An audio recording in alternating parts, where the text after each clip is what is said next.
बिस्मिल्लाहिर्रहमानिर्रहीम।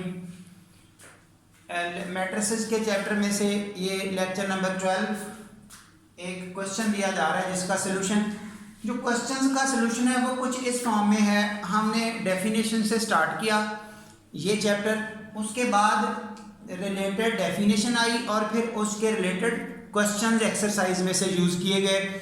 मसलन जो मैट्रिसेस की बेसिक डेफिनेशंस थी उसमें सिमेट्रिक मैट्रिक्स, एंटी सिमेट्रिक उनके क्वेश्चन डील किए, हर्मिशन एंटी हर्मिशन उनके क्वेश्चन डील किए, इसी तरह से पीरियाडिक मैट्रिक्स उनके क्वेश्चन डील किए। सिमिलरली चलते चलते अब ये inverse of A matrix, invertible matrix कैसे इन्वर्स एग्जिस्ट करते हैं उनके रिलेटेड सिंगुलर नॉन सिंगुलरिटी के हवाले से एक्सरसाइज के क्वेश्चन डील किए गए। और अब ये अडेम्पोटेंट मैट्रिक्स के हवाले से क्वेश्चन है। अडेम्पोटेंट मैट्रिक्स की डेफिनेशन हम पहले बता चुके हैं, जहां फर्दर डेफिनेशंस वाला आर्टिकल है। इस जगह भी रिपीट किया जा रहा है। वो एलिमेंट अडेम्पोटेंट होता है किसी भी ग्रुप में जिसका स्केयर उसी के इक्वल आए। एग्जाम्पल के तौर पर 1 का स्केयर इक्वल टू 1 तो 1 अडेम्पोटेंट एलिमेंट है, 0 का स्केयर इज इक्वल टू 0 तो 0 अडेम्पोटेंट एलिमेंट है।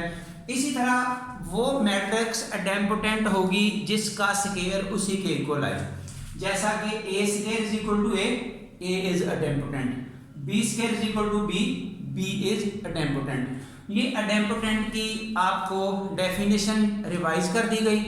तो ये क्वेश्चन है कि अगर दो मैट्रिसेस अडेम्पोटेंट हों तो फिर अगर क्वेश्चन क्या है, show that A B equal to B A, अगर कम्यूटेटिव प्रॉपर्टी करेक्ट हो, कम्यूट करें तो then A B product is idempotent. दूसरा क्वेश्चन है अगर ए ट्रांसपोज अडेम्पोटेंट हो तो ए बी अडेम्पोटेंट होगी। तीसरा क्वेश्चन एक सम ऑफ द अडेम्पोटेंट मैट्रिक्स के हवाले से है कि अगर दो मैट्रिसेस अडेम्पोटेंट हों क्या उनका सम भी अडेम्पोटेंट होगा। उस हवाले से जस्टिफिकेशन करने के लिए एक नोट रिमार्क्स दिए गए हैं तो वो एंड पे होंगे। फिलहाल क्वेश्चन देखिए, given that A is idempotent means ये इंफॉर्मेशन है, आल्सो बी इज अडेम्पोटेंट तो फिर उसका स्केयर बी के इक्वल है। ये information throughout this question चलेगी क्योंकि ये बेसिक इंफॉर्मेशन है। हाँ जी, अब आल्सो ये पार्ट की इंफॉर्मेशन है, इस फर्स्ट पार्ट की कि A B equal to B A, ये भी गिवन है। तो अब हमें प्रूव करना है ये ए बी अडेम्पोटेंट है।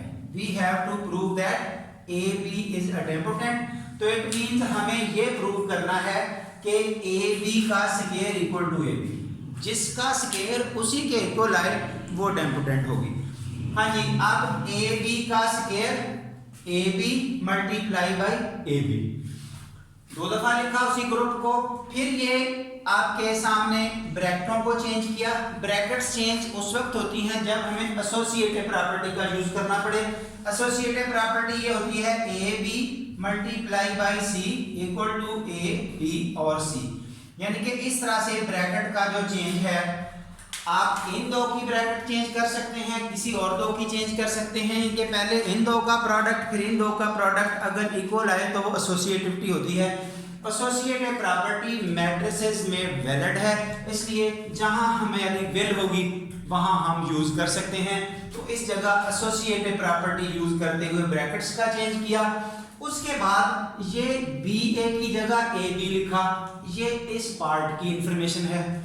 उसके बाद वंस अगेन ब्रैकेट्स चेंज कर दी एसोसिएटिविटी की वजह से, फिर ये ए और ए मिलके ए स्क्वायर, बी और बी मिलके बी स्क्वायर, तो A square equal to A, B square equal to B.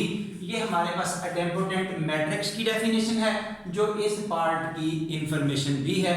तो अब यही हम बताना चाहते थे कि इस ग्रुप का स्क्वायर उसी के इक्वल आ गया तो फिर वो प्रोडक्ट ए बी इज अडेम्पोटेंट।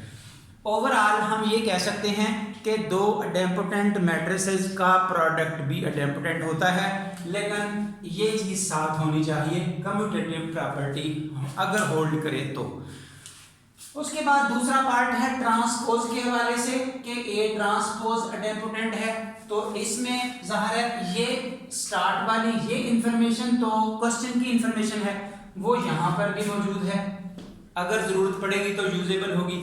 फिलहाल A ट्रांसपोज इज अडेम्पोटेंट, तो A ट्रांसपोज का स्केयर इसी के इक्वल है।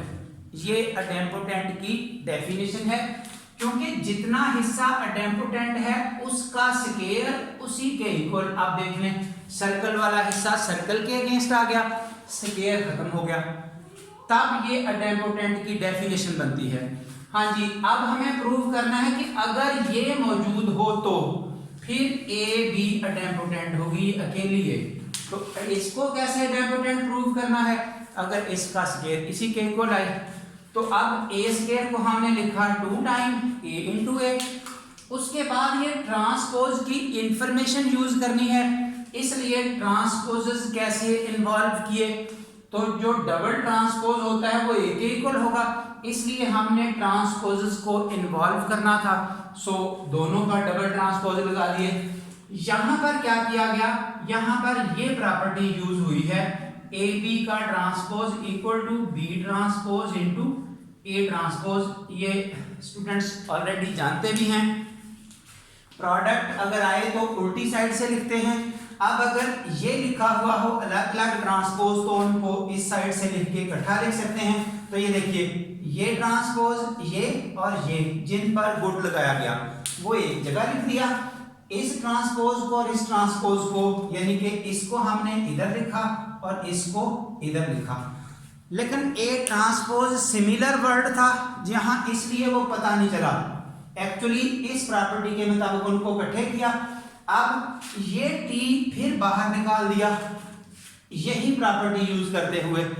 अब ए इधर आ गया, ये ए इधर आ गया, और देखने को तो यूं ही लगा ना कि ए ही नजर आ रहा है, हालांकि इस तरह से काम किया।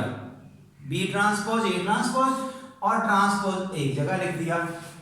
फिर ये ए और ए मिलके ए स्क्वायर हो गया, बाकी सब कुछ एज इट इज।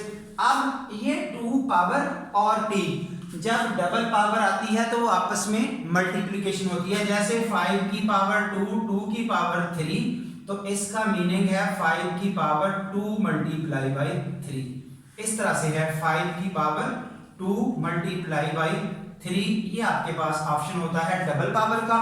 तो अब जो डबल पावर है, जब उसने मल्टीप्लाई ही होना है तो बनता तो वो 2t है। आप t को अंदर लिखें, 2 को बाहर लिखें, या 2 को अंदर लिखें, t को बाहर लिखें। जैसे अगर ये यूं लिखा हुआ है फिर भी यही जवाब है, और अगर ये इस तरह लिख दिया जाए 3 और 2 फिर भी यही सोल्यूशन है। तो इस तरह से हम अपनी जरूरत देख रहे हैं, t और 2 को इंटरचेंज किया, क्योंकि ये इस फर्स्ट इक्वेशन में ए टी का square equal to A T दिया हुआ है, इसलिए हमने इसको उस फॉर्म में लिखा। अब इस ए के टी का स्क्वायर, तो इस 1 को यूज करते हुए इसकी जगह ए टी आ गया। फिर जब डबल ट्रांसपोज की बात करेंगे वो ए बन जाएगा, यानी कि ये हमारे पास प्रॉपर्टी है कि ए ट्रांसपोज का ट्रांसपोज इज इक्वल टू ए। तो इस प्रॉपर्टी को यूज करते हुए हमने ए लिखा। अब a का स्क्वायर इक्वल टू a, इससे समझ आ गई a इज अडेम्पोटेंट, ये इस इंफॉर्मेशन के मुताबिक। अब हमारे पास एक आखिरी जस्टिफिकेशन का छोटा सा वे है। यूं पूछा गया है कि क्या 2 अडेम्पोटेंट मैट्रिसेस का सम भी अडेम्पोटेंट होता है? तो सम मींस a प्लस बी। अडेम्पोटेंट बनाना है तो इसका स्क्वायर लेना है, इसका स्क्वायर लिया, उनको 2 दफा लिखा, मल्टीप्लिकेशन की, यहाँ ए स्क्वायर की जगह ए, बी स्क्वायर की जगह बी। ये तो ओरिजिनल क्वेश्चन की स्टेटमेंट है। उनकी जगह जब कीमतें पुट की तो तरतीब ये लग गई, ये ए और बी आपस में इकट्ठा ग्रुप बना लिया और बाकी हिस्सा ये छोड़ दिया। अब देखिए यहाँ से जो 2 केस बनते हैं, क्लियर कट सिंपलेस्ट फॉर्मेट है।